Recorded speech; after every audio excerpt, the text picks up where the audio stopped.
Good evening and welcome to the black hole. दोस्तों, माजी के बारे में हमारे दो तरह के रवैये हैं। या तो हम माजी में पनाह ढूंढते हैं और हम माजी में गुम रहते हैं, या फिर हम माजी को बिल्कुल ही फरामोश कर देते हैं।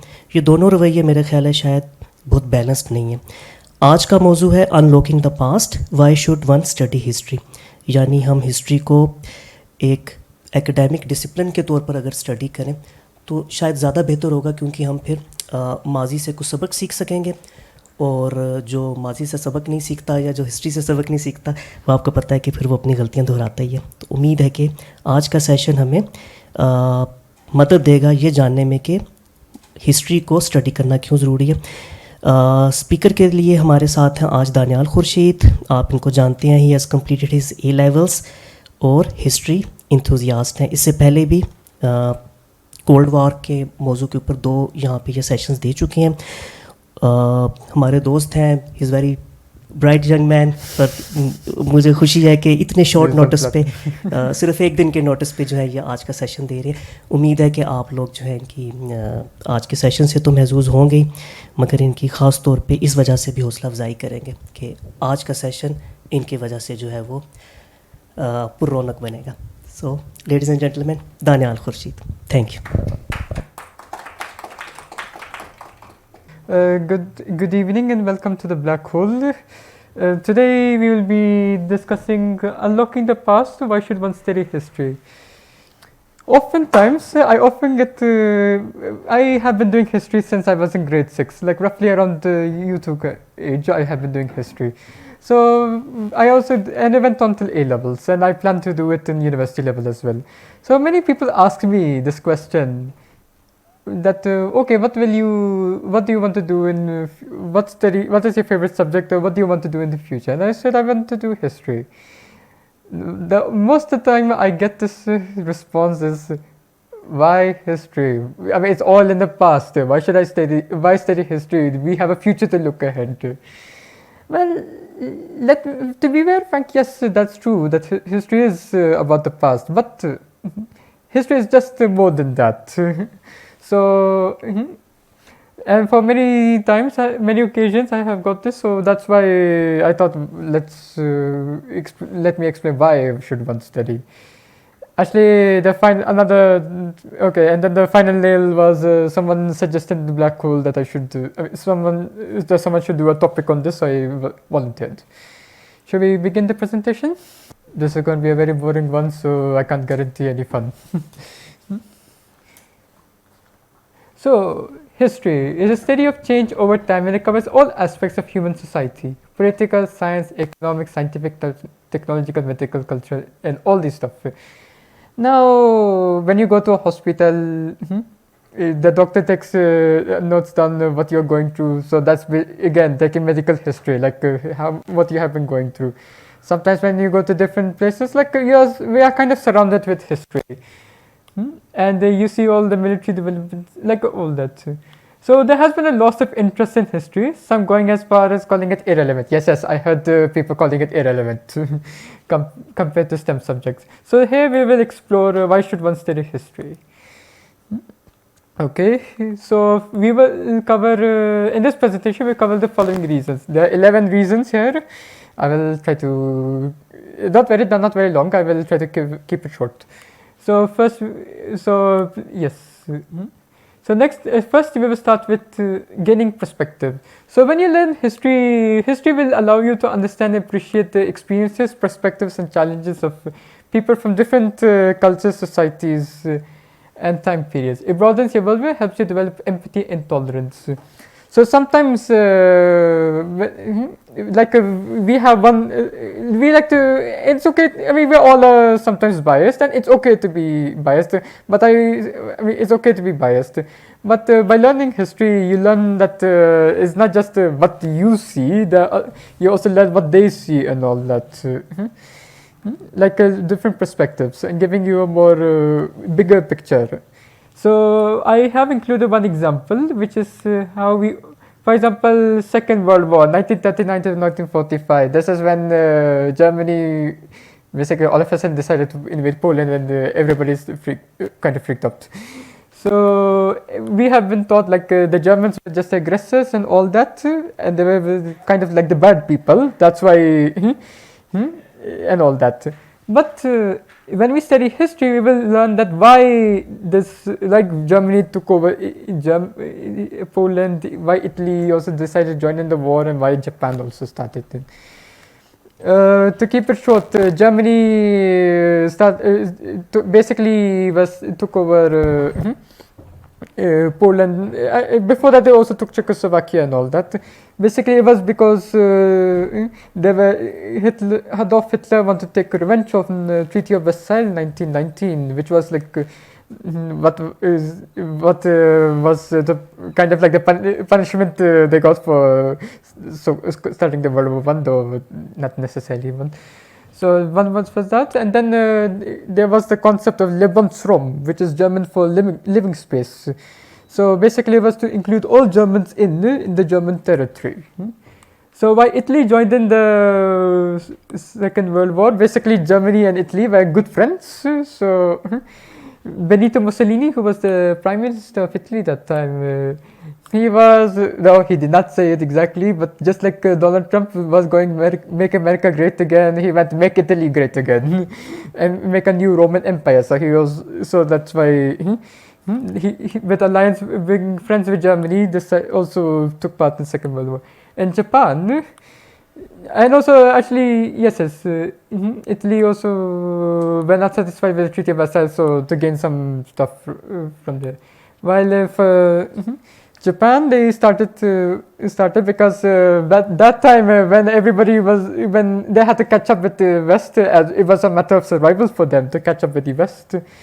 So that time the Western countries had the colonies and everywhere. So it was like, are you even a Western nation without a colony? So they already had control over Korea and Manchuria, which is slightly above China.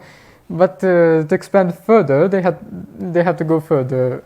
And then when the Great Depression happened, where basically the stock market crashed in America and everybody's economy went down all of a sudden, so they couldn't export their things like raw silk. So as a result, they had to find new markets and they needed more resources and all that. That's why they had to expand further. So you see here, that's why they. From their perspective, but they have to, the Second World War happened. And by the way, it was Britain and France who declared war on Germany that started the Second World War. I would beg to differ when saying Germany started the war. Next, we have learning from the past. The saying history, like they say, history repeats itself, holds true in many cases. By studying historical events, you learn from the successes and failures of past, helping you make informed decisions or avoid repeating mistakes.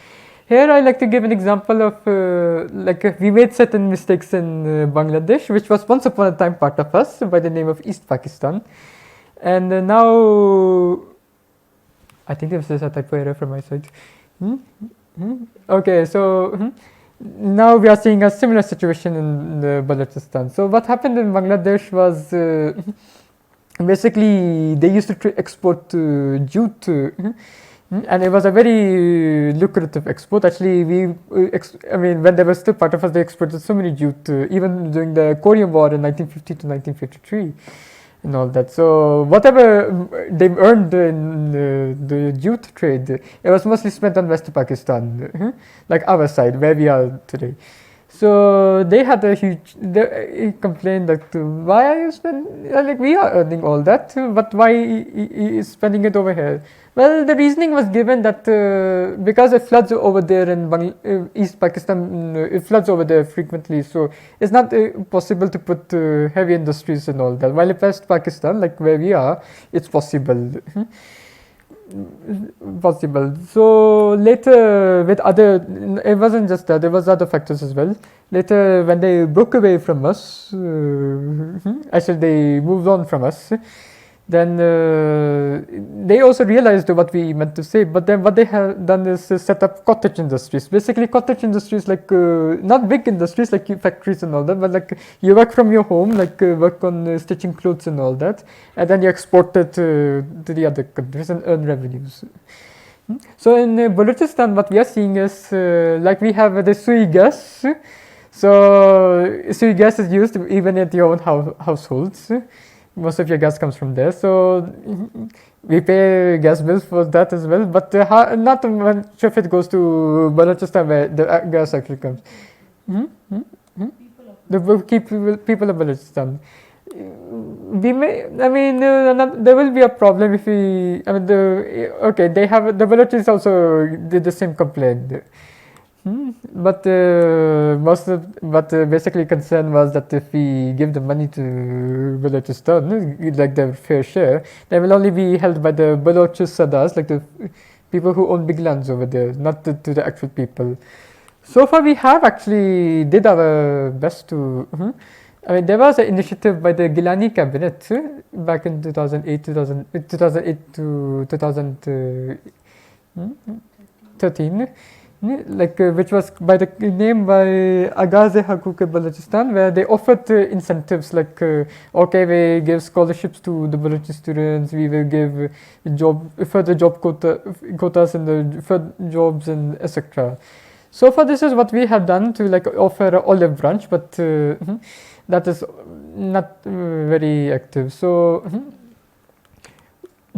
so if this goes on, who knows what will happen in Balochistan? Actually, there are liberation movements launched. Yes, and all these type of cases. Next, we have critical thinking skills. By learning history, you will learn the critical skills by encouraging to analyze and interpret various sources of information, evaluate the different viewpoints from well-supported arguments. These skills are transferable to other academic disciplines and real-life situations. So, by learning history, you will learn different points of view, sometimes even biased point of views you understand.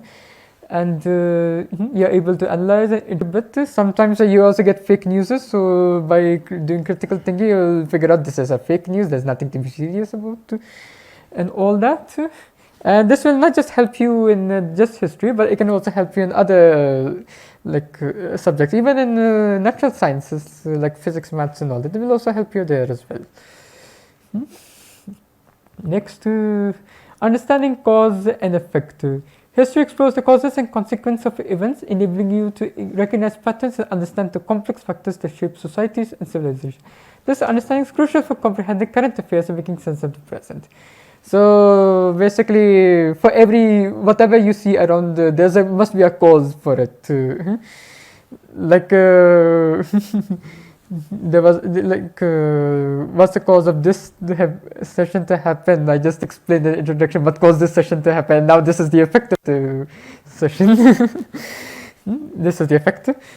So all that, and then you will see it in bigger pictures as well. So here I will again go back to where we were, the cause and founding of People's Republic of Bangladesh and the effects on Pakistan post 1971. So what caused the People's Republic of Bangladesh to come into existence from East Pakistan was I just mentioned about the economy, like given the fair share, but that wasn't just that. There was also there was a cultural difference.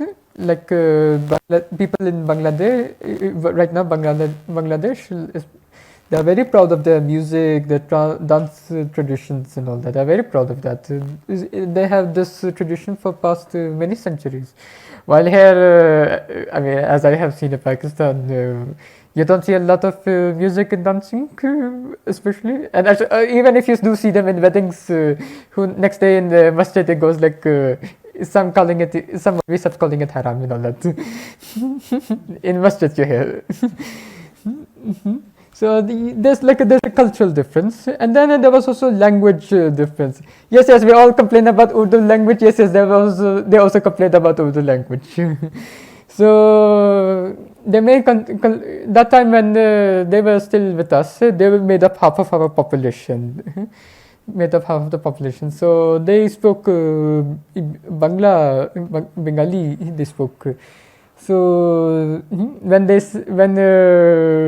was declared that Urdu will be the national language, even Qaid-e-Azam went to Dhaka and said that Urdu will be the national language and all that. Ironically, that was in English. So they were not happy. We have half of the population speaks Bengali, and here you're putting Urdu, which hardly anyone speaks. Basically, the point of Urdu was that it's supposed to serve as a connecting language, like the Sindh, Balochistan, KP, and Punjab. They all have different languages. So Urdu is supposed to be our lingua franca, bridging language. But I mean, even normally lingua francas do naturally develop. They do develop naturally, but when it is imposed on you, then it's a big problem. So that was one that, and next, excuse me. Normally I shouldn't be doing this, but and then yes, the otherness, the concept, and then we started treating them like they don't exactly like belong to, like they are not part of us. Actually, they were even discriminated and even sometimes bullied at schools, but they were still with us. So that's why they played a huge role in our when Pakistan got founded. They played a huge role. So by these factors, actually, it's a much more complicated story. This is the simple I can tell. As a result of these the resentment, like anger was developed against us, and eventually a civil war happened. Like there was a whole 1971 war, and then they got independence. So what happened after that? Later, the effects on Pakistan post 1971 war was. First and foremost, it was a big shock. Like, how can, like, we lost, I mean, half of the country was gone. How could they just decide to leave us? I remember my grandma, she was there when the 1971 war happened. Although she herself wasn't affected, nor was my grandpa. But she told, like, it was such a big shock that for a few days, for a whole week, people didn't even eat food. We eat food or even cooked food and all that. It was a big shock for many people. The other effect was our economy went down because we spent most of our resources to fight wars. And actually, is to remember, whenever there's a war, your economy is very much likely to go down. I remember there was a saying that 1 day of war equals to pushback of 5 years of your economy. And then after that, so we had the economic problem, and then we had the emergence of Zulfikar Ali Bhutto came in and became the new prime minister of the country. And there you start your nationalist stances and your socialism. The next. Yes, we could shift from capitalism to socialism, not fully socialism, but somewhat socialism. So that's your cause and effect. Next, we have cultural appreciation. So history provides insights into origins, traditions, and values of different cultures. So when you learn history, you learn different cultures. Like here in Pakistan, we have 4 provinces. They all have their own cultures and traditions and values. So by learning history, you learn all these stuff and you appreciate. So one example I can give is in Mitti, which is the district capital of Tapak in Sindh. Here, both Muslims and Hindus live together, and they live together in harmony. What they do is Hindus, they observe Ramzan, and they have rosas at the same time as us. The Muslims over there, what they do is they slaughter, like whenever there's Eid, they do slaughter goats and others, but they don't slaughter cows because for Hindus, cows is a sacred animal. It's a sacred animal for them, as if they provide milk and all that. And all that. So this is one example, and there are more examples. So when you learn history, you learn different cultures and all that. Personal identity. By studying history, you can uncover your own roots and heritage, connecting with experience of your ancestors. This knowledge can enhance your sense of identity and belonging. So example I can give is tracing intergenerational history of Pakistan and people in Pakistan since 1947. This one is a bit complicated, but I will keep it. So basically, I will use myself as an example. So when my grandpa migrated to Pakistan in the partition from Kashmir. So initially he was I mean, it was basically like immigration, like for people from one country to another country and all that, and it's settled here and all that. And when my mom was born, my mom here was born in 1971. So there was like she was the first first from her family to be born in this soil in this country. So like here from foreigner to local. And then when I came here, actually I'm not born here, I'm actually born abroad, but I came here in 2008. That also explains my foreign accent. And that is exact, and my foreign accent plays a huge role in people mistaking me for a foreigner. So the otherness came again, just like what the Bengalis were going through. So it went from like in 3 generations, it became from foreigner to local and back to foreigner. Full cycle.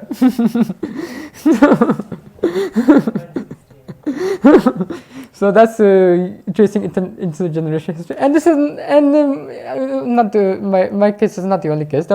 You can go to ask your grandparents, if your grandparents are still there, and you can parents, and you can ask like how it was, how you saw Pakistan, or how you saw this world around you, and all that. So personal identity is done. Next we have developing research and analytical skills. So when you learn history requires extensive research. Analysis of primarily like first-hand knowledge, like you were there at the situation, or you heard first-hand, like you actually were there at a significant event in history. But secondary sources are like newspapers, books, and all that, like people who have been there and who recorded it. And the secondary sources and ability to synthesize information. Engaging in historical research sharpens the skills in gathering, evaluating, and presenting information effectively. So by learning history, when you research history, you get new information, like what your parents might have seen, how people what people had to go through and all that, and then you present an objective, not a truly objective paper like in sciences, but a nearly objective paper.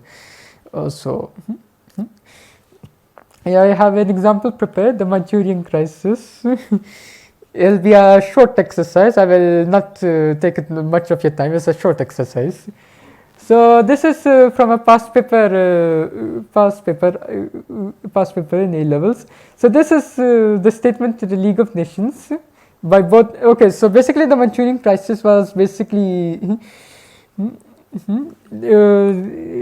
Japan already had control over Korea, as mentioned before, and after winning the Russo-Japanese War, yes, Russia and Japan went to war in 1904, and the Japanese won in 1905, which basically shocked the whole world. Like, how can an Asian win the war against a European? So, under the Treaty of Portsmouth in 1905, and mediated by the Americans, so agreement came that Russia had to agree that had to allow, like, the Japanese can have Manchuria, and you can set up the railways and all that. Oh, railway and all that. Yes, I have put the map here because not all of us are good at geography. So, Manchuria. So, what happened was later, now, as I mentioned before, things got worse when the Great Depression happened, when the stock market in New York City crashed. Everyone's economy went down, so well, they had to carry out this invasion. And actually, at that time, the Japanese were under the military rule. Like there was a civilian government, but most of the policy was dictated by the military. Kind of like our situation.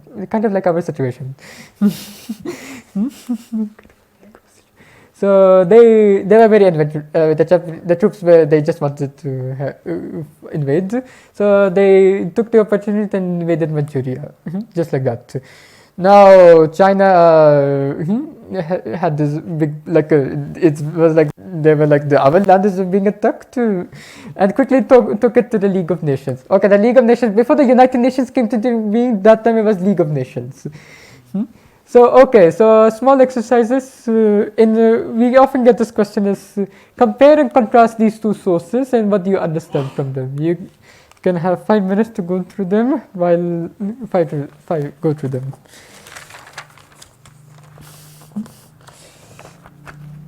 Or do you want to give up easily?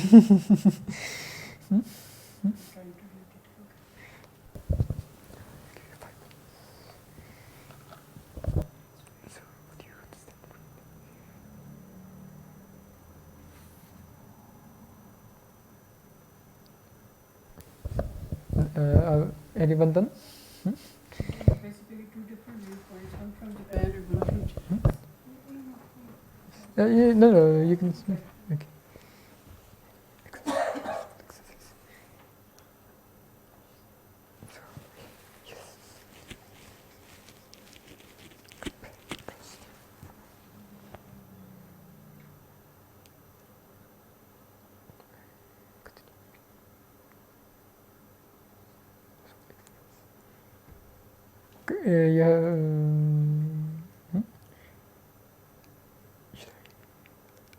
Should I continue?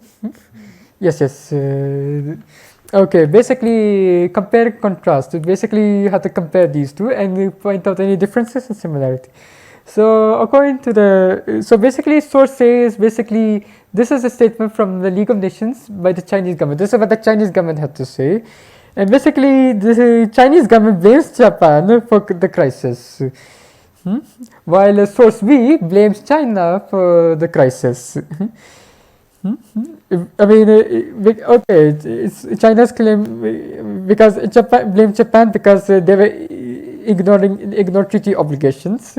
They're referring to the previous treaties mentioned, and China was being blamed here by the Japanese because the Japanese said that their interests are being affected, and then China. While China, according to source A, like the Chinese statement, makes a big deal of the violence, while source B does not bother much.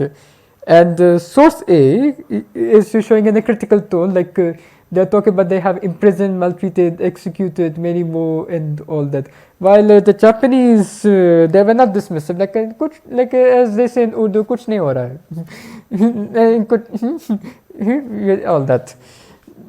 So all that, but here are the similarities. Despite our contrasting sources, but there are similarities. Both are supporting a League of Nations. Both are supporting it. Like they say that you can help us solve this crisis, but they both criticize its effectiveness. Like you're not very effective people. While both are saying that they are acting on self-defense. Both are acting in self-defense. Like Japan is saying we are defending our economic interests over there. China is saying that we are defending our sovereignty here, our country here.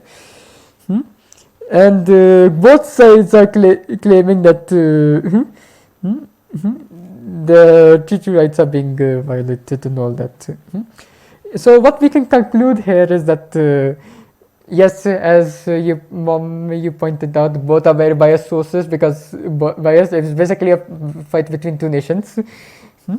But here Japan is like China seeks to, Japan is of the view that China seeks to terminate Japanese interest in Manchuria, though it is protected by the treaty rights. While China says that Manchuria is part of China and Japan increases in power and influence and is a threat to the sovereignty. So you see, by researching all that, I know in 5 minutes one can't do that much research, but by doing all this research, you get what they are comparing it and contrasting what they want to, what the Chinese have to say, what the Japanese have to say, and you see as a third party, you see what should be done, what's happening on the ground. Next we have enhancing communication skills. History demands clear and concise communication of ideas to written in oral form. Saying history hones the ability to express yourself articulately and impressively, which is well in personal and professional contexts. Okay, so basically by learning history you learn how to argue better. You can win a lot of arguments if you know history. Yes. So all that. So I will give an example of this is a very controversial topic. So a controversial topic, especially in the US. But I will try not to. Please don't try to engage in the argument here. I will not also engage in the argument here.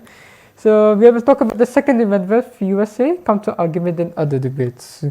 This is what I will discuss. So basically, what happened was that basically when I was using Twitter, whenever there was a school shooting or any nightclub shooting anywhere in the US, I always hear people feeling sorrow and all that. I once expressed like, have you bothered controlling your weapons like in Europe they do? Have you ever bothered controlling your weapons, your gun use? And then everybody every time I get into that argument, everybody mentioned the Second Amendment of the US Constitution. I'm like, okay, so what is the Second Amendment? So basically a well-regulated militia being necessary to security of free state, the right to the people to keep and bear arms shall not be infringed. So basically this is so I started researching like what is the Second Amendment, this is what I got. And then we learned why it came into being. That time, and reason came was that time there was no professional army that time. The only professional army was the British forces, which that time the people living in America were against. So the people were practically on their own. And then another reason is that when they got the independence from the British, so it was about liberty and all that. So they were afraid that the founding the people who wrote it were afraid that what if the government they have, the really new independent government decides to go against their own people. So in case of that, there was also was passed as an external threat as well.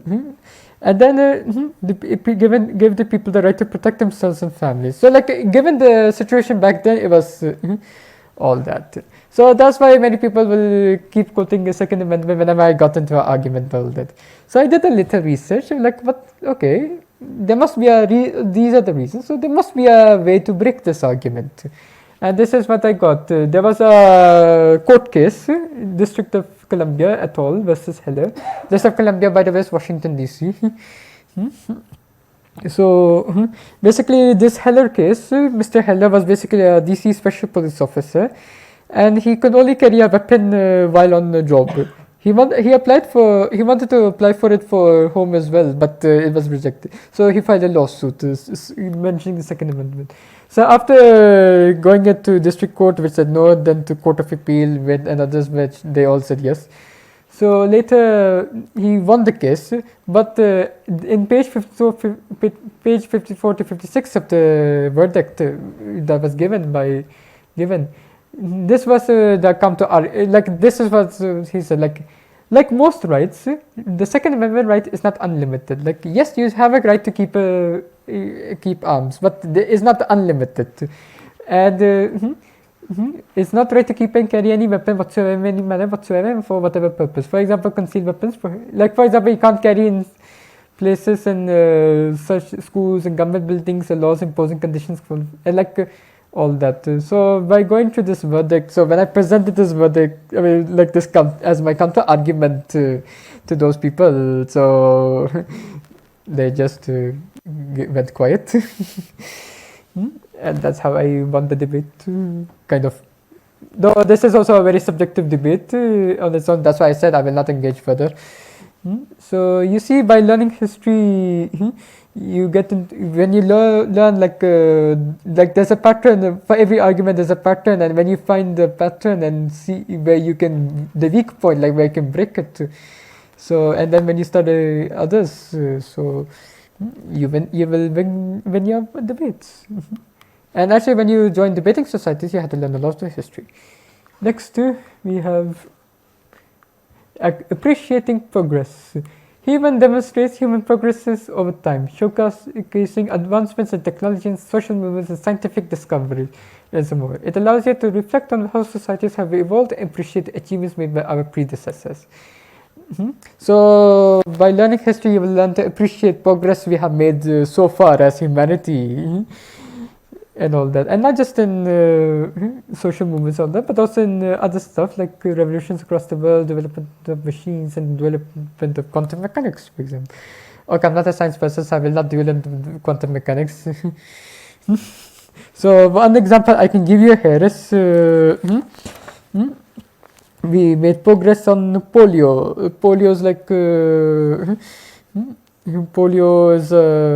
like if you don't get vaccinated, your limbs get stiffened up and it doesn't move. So initially, when polio vaccinations wasn't there, sometimes many people will suffer from polio. Sometimes some are going as far as not just the arms or legs, but throughout the body they will be stiffened up and all that. So later, John Salk in 1953 developed the first vaccination called the inactivated polio vaccine. So in 1953, and he tested it on himself. So he developed this vaccine, which was injected. So here started polio vaccinations, and then later, few years later, Albert Sabin, with the help of Hillary Koprowski, who's Polish, they developed this oral vaccine. The one you see in every polio vaccination campaign, you see these oral vaccines given. So these two have worked on it, and Mikhail Chumakov provided them a place to they can carry out the experiment, which was in the Soviet clinic. Yes, there were of course there were ethical issues, but back then, especially in the country, Russia, who safety wasn't that much of a concern, but the event was successful. And later in 1988, WHO launched a global polio eradication initiative, where they said that they pledged that we will make sure everyone will not have polio. And actually it went on, and it came to the point everybody started getting vaccination. It came to the point that in 2006, I don't know what happened after that, but in 2006 only 4 countries had polio cases, and that too very. So here you can see, like, from being a polio, which was like a life-changing changing, and it's still a life-changing disease, we came to it's not, I wouldn't say non-existent, but you don't hear that much. Nearly eradicated. So yep. So here we have appreciating progress, and then we have further examples. Next, we have fostering civic engagement. So, understanding historical events, political systems, and social movements helps you become an informed and engaged citizen. It equips you to participate actively in discussions about societal issues and contribute to building a better future. So, by learning history and all that, and understanding what people are going through and all that, you can help others. Like, you can make informed decision when voting. Like when you learn about different political parties, you can decide which one to go for, and not necessarily the one which is trending. I will not name that party, but you know which one. And then you can campaign for marginalized communities. Like we have a lot of communities which are having big issues. Like especially our minority groups, they. Despite constitutionally they are supposed to be protected, the state is supposed to provide the protection of that. Still, it doesn't happen. So you can help them, campaign for them, and all that. Take it to the policy making level, and then you can take up a cause. Like you understand like why climate change happened and all that, and then you campaign for it and all that, and then more. So. Yes. Next, we have job prospects. Yes, I have received many complaints that okay, if you pursue a history degree, what will you get? Is there any job prospect? Like, will you get any job? Well, there are jobs available for people with history degree. This is from Valdosta State University in the US. So this is for BA degree with major history. So this is what they have said. You can become an archivist, community relations professional, congressional aide like parliamentary help. You can be a historian, historic site professional, information manager, journalist, lawyer, legislative assistant, and all these jobs. So like even if you pursue a history degree, you will get a job somehow. And if you decide to become a historian, well, lucky for you, because there's always for historians, there's always a thing to write. I think this, and then I think that's all I have to. Next slide, please.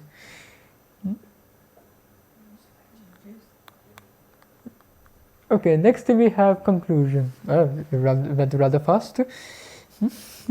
In summary, studying history offers a range of intellectual, personal, societal benefits. It develops critical thinking skills, provides a broader perspective on the world, and helps us understand the past and navigate the complexities of the presentation and shape a more informed future. And as I say, if we learn from although we may be learning from the past, but who knows, this very past may be your future. Like maybe your future. Maybe not to necessarily look at your own past. Look at like how the European countries, what they have to go through. Maybe one day that may be our future. Who knows what they have to go through? Like they made social changes and all that. So we can also do something similar and all that. So I know this has went a bit too short. So thank you, and now we can have a Q&A session. It's a bit too short. Thank you sir for your informative session. Sir मेरा question ये है कि जब हम history पढ़ देते हैं तो उसमें राइटर के हम ये राइटर बायस्ड है या अनबायस्ड है उसको फाइंड आउट करना स्पेशली पाकिस्तान में इम्पॉसिबल अगर नहीं है तो डिफ़िकल्ट ज़रूर होता है सर उसको हम किस तरह फाइंड करेंगे कि ये राइटर बायस्ड है या अनबायस्ड है Well, you have to to find out if the writer is biased or not. Well, it's not an easy job, and in fact, we all have biases. We have to acknowledge this fact. We all have biases. We may not acknowledge it, but we have biases in our head. So writers also have biases. So what we can do, one would do is research about this writer, like. What has he written, compare some of his articles, and also then cross-check if you're working on a particular topic, like for example you're working on Civic Bhutto and all that, you can cross-check it with other sources, like check other writers and see like and then writers, and you will see like the difference, and sometimes there are contrasting differences, so you will from there you might find the biases. Unbiased writers, yes, in history we can't achieve true objectivity. We can't achieve that, but we can be close to it. We can be close to it. So, but I have seen writers who are. I mean, they have biases, but when they write it on paper. They write it like as they don't put they make sure the biases don't happen to land there, and even if it does land there, you'll figure out. Very informative lecture. One thing I must I have a viewpoint regarding history of Pakistan. Yes. Especially this region, which is actually based on it. Our history has been changed by the ruling class. Yes, yes. And our history starts from Muhammad bin Qasim. Yes. Before that, history has been wiped out. Indus Valley civilization is actually our history, and India claims that it is their history. Yes, but it is the history of this area, which is now known as Pakistan.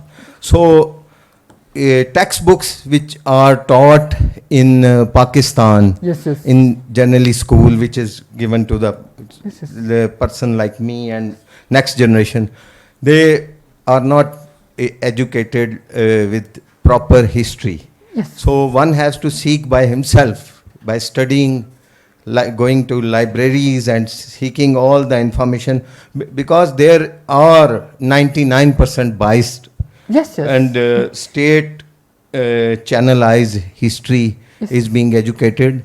Especially you can see in single national curriculum, which is giving injection in the minds of the pupils. Yes, yes. So I think in Pakistan, the question, very relevant question the person has asked, is that history should not be biased.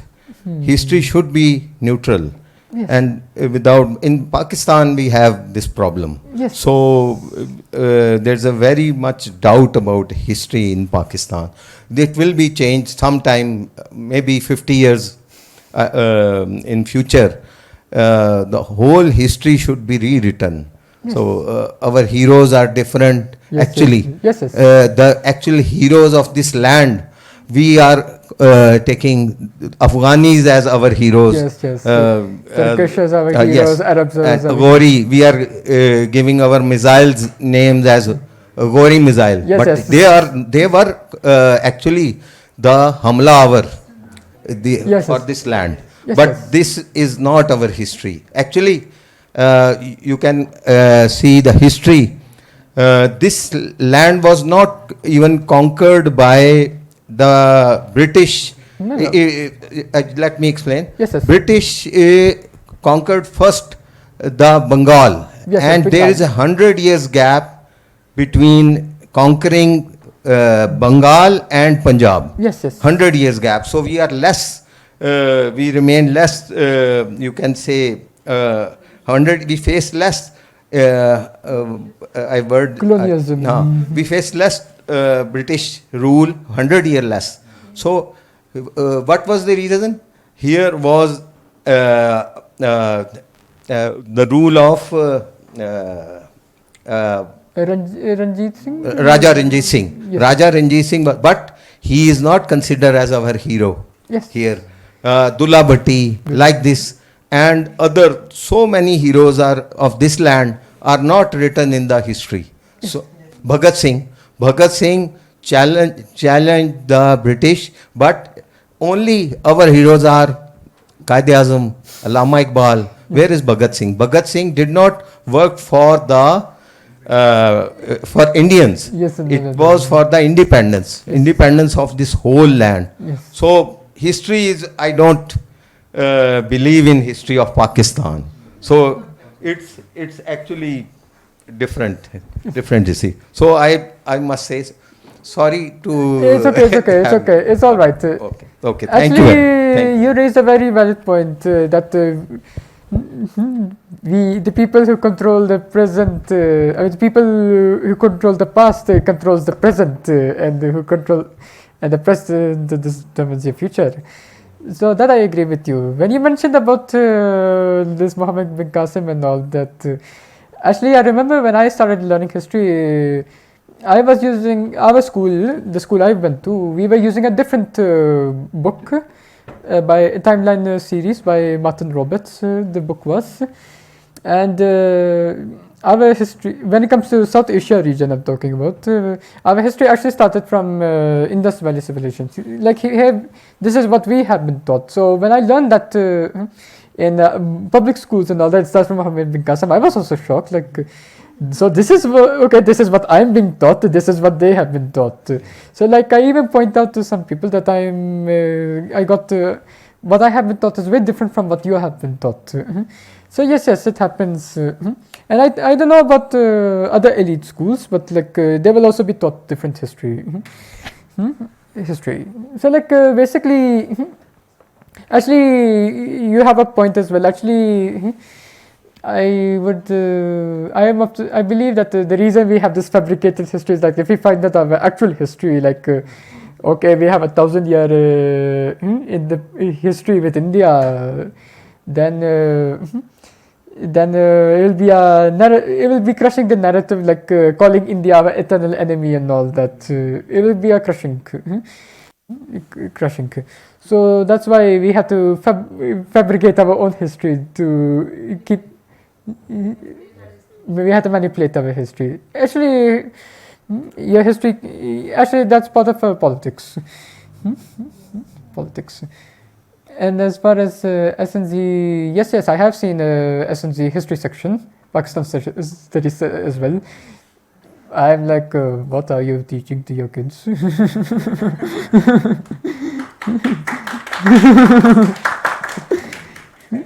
So I raised certain objections there as well. So yeah, so like yes, history is a bit fabricated here in Pakistan especially. But if you study, if you keep researching, like from different sources, and I'm not just saying not just for Pakistan sources, also from abroad sources, maybe you will reach a different history of Pakistan. You will reach a different history. And now, and we have people like Nazir Mahmood here who have seen Pakistan most of the years since childhood. So he's also there to tell you the history of Pakistan. I must say you made a very good presentation. Thank you. Very informative. Thank you. So you have people like him, you can ask how it actually went, and that's how you may reach a different history. Yes, Osama? All right. When you talk about Pakistani history being biased, I think all of history is biased. It is. Yes, I agree. What you're telling people when you say they should study history, it means his story. It's a male story. It's written by male. You will find 10,000 years of male achievement with very little women in it, with very little colored people in it. That's what history is, and that is what you're telling people to study. Look at the history of NASA. They tell about the first man on the moon. They'll not talk about the black women who coded the whole thing. So that's now what history is. That I agree. Until you change that, telling people to study it is basically regurgitating that lies and all that stuff. So I don't know why you tell people to study history, because you're telling people to read those lies. That's essentially what it is, male lies. Yes, white you have a very valid point, but I believe that now we are hearing more stories about women and colored and all that, and I highly encourage, like, if there are more women in history in the field and more colored people in the field, and they work, I mean, like, they write up their history and all that, we will also get their history as well, if they get some encouragement. No, I agree with you, that is mostly male written. Even the ancient Greece and ancient Rome history, you won't hear any story regarding women. You don't hear a lot of stories from them. So yes, I do agree with you, Osama, but I still believe, like, if everybody, and I'm not just men here, but also women and colored people and whatever, minority groups, like the marginalized groups, then you will get their histories as well. I have to ask that why does everyone always say that history is hard and boring and annoying and tough to study? Well, that's what I have been asking myself. Well, why history is boring is, basically it depends on your teacher. I got a very good teacher at school. I got both good teachers at school. Most of your teachers will say, okay, 1940 World War I started, 1980 World War I ended, 1919 Treaty of Versailles signed. Like, just remember, like as they say in Urdu, ratamar all the dates. And then the way they convey history is a bit also very boring. Very boring way of conveying history. As even I said at the start that I can't guarantee this will be a very boring lecture. I said. So yeah, some people are more interested in other subjects as well, like sciences, mathematics, and all that. No, like these two boys who are sitting behind, they are very much into sciences. So asking them to like history, it will be a tough ask. From a scientific perspective. So that's why people find it boring and all that. And then I believe people just don't want some the people like the ruling people. This is my speculation. I may be wrong. Totally wrong. Sometimes in history we are also wrong. It is done that way, so you don't learn the actual truth. Not the I mean, truths vary. I mean, there's as I remember, one professor said, everyone is telling the truth, but they are telling their own truths. So if you learn the truth, so it will be problematic. So my comment is actually, while you're talking about the history, I think as everybody knows that history is always biased. Yes. So instead of the gentleman was criticizing the Pakistan's history, everybody knows what is the problem with the Pakistani history and how it is being taught, how it is being written.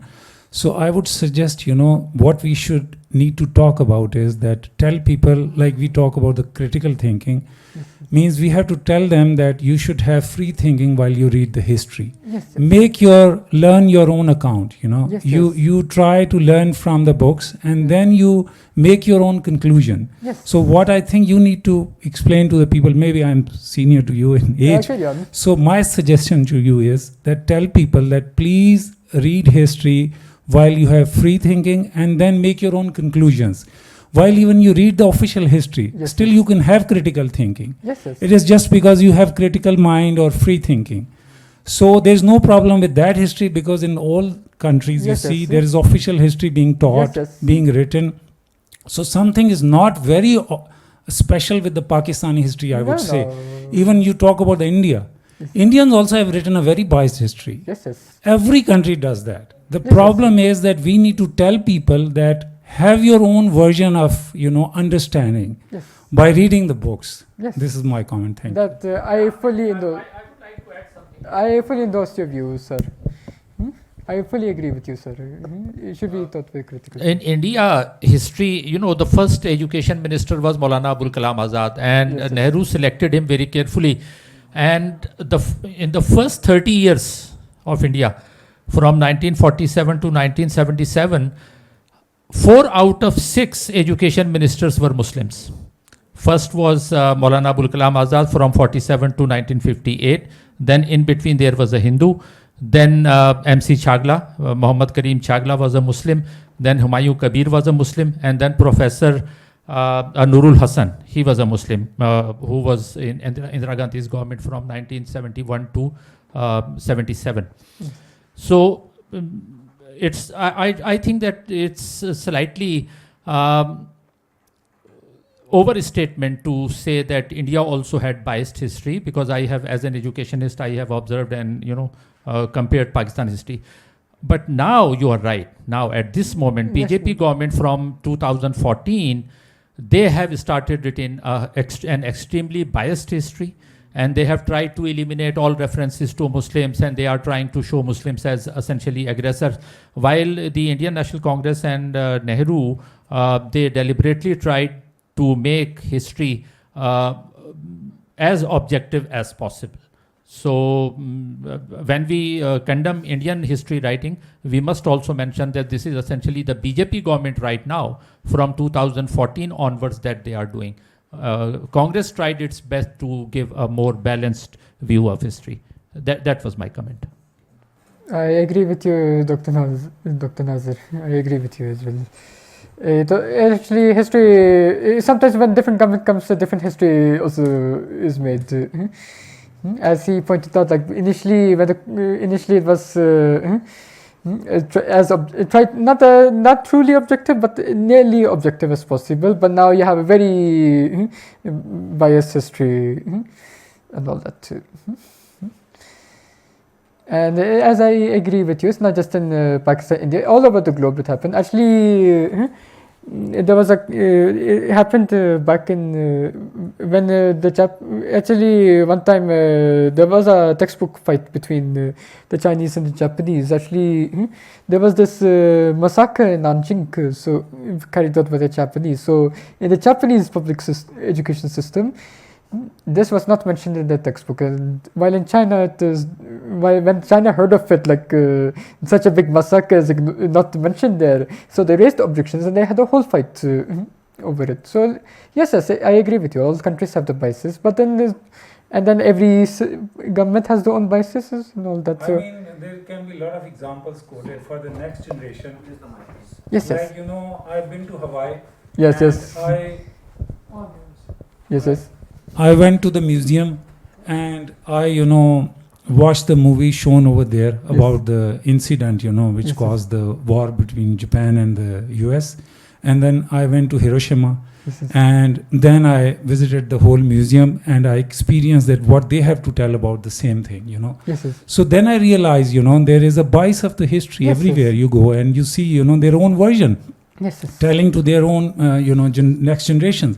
So the point I try to make is that my next generations should be told what is, they have to deduce from those, literature. That was the point. But I agree that, the Dr. Nazir just mentioned that the Indian history might be very kind of near to objective. But right now, of course, but I still feel that, it has its own bias. It has its own bias regarding the Muslims, regarding their own, even the incidents of the history.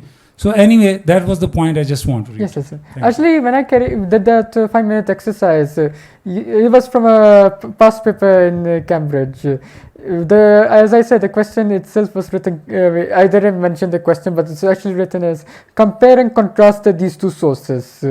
So basically you compare them, like you point to the similarities and the differences, and then like what you similarities and differences of these two sources, and then like conclude what you have noted. So this is just one part of the question. Actually, in OA level papers, it is much more than that. They also ask you like, okay, they give you a sentence and then you have to explain, like given these sources, explain whether they agree with the statement or disagree with the statement. So like you have to write your own essay, like why you agree or why you disagree with the statement, or like to what extent and what. And sometimes in history questions we also get to what extent, like that how it happened this way, and on one hand this happened, on the other hand this happened, and all that. So we get to so when you get that in our system, though I don't think in public system they will allow that, otherwise it will be problematic, especially for governments. We don't encourage critical thinking at all. Yes. No analytical skills. Nope. Just rote learning and memorization. Yes. Because if you look at a question paper from any federal board, Punjab, any board from Punjab or KP or anywhere, it will be just fill in the blanks, and then these are the questions. MCQs. Yeah, well, I remember, I don't know about other people, but I remember like I went to a public school. Okay, I went through metric FA system instead of OA levels, and every single time there was a question about these 14 points of Mr. Jinnah का इतिहास के 14 नुकात लिखें, और वो अभी तक वही हैं, and they're not going to change, and it is rote memorization. किसी को 14 नुकात याद नहीं है, but everybody is forced to learn and write them down, isn't it? Nobody actually wanted what was the crux of those 14 points. Why Mr. Jinnah presented that? What was history behind it, and what was the main objective of those? Nobody ever bothered. And there are thousands of other examples from all other disciplines as well. The thing is that we are not teaching them how to think critically, how to analyze. The problem is with our education system, not the books, because if students are able to analyze them, no matter what kind of books you provide them, they will figure out the truth. So basically, I come from district Gujarat, तो हमारे यहाँ वो कहते हैं शाहदौला के चूहे, वो शाहदौला के चूहे produce कर रहे हैं अभी. I'm sorry to say, but this is what we are doing. We don't want creative people. We don't want critical innovations people. We don't want anything new to happen, because that will challenge the status quo which the authorities or the people in power don't want. Yes, exactly. That's exactly. So my request for all history teachers or history enthusiasts are, please think critically, try to analyze things, try to come up with as many perspectives as possible so we can have a bigger and clearer picture. And that is how we can, achieve those objectives which you mentioned in your presentation. Yes. Yeah, that's. Are we done? Okay, we are done here.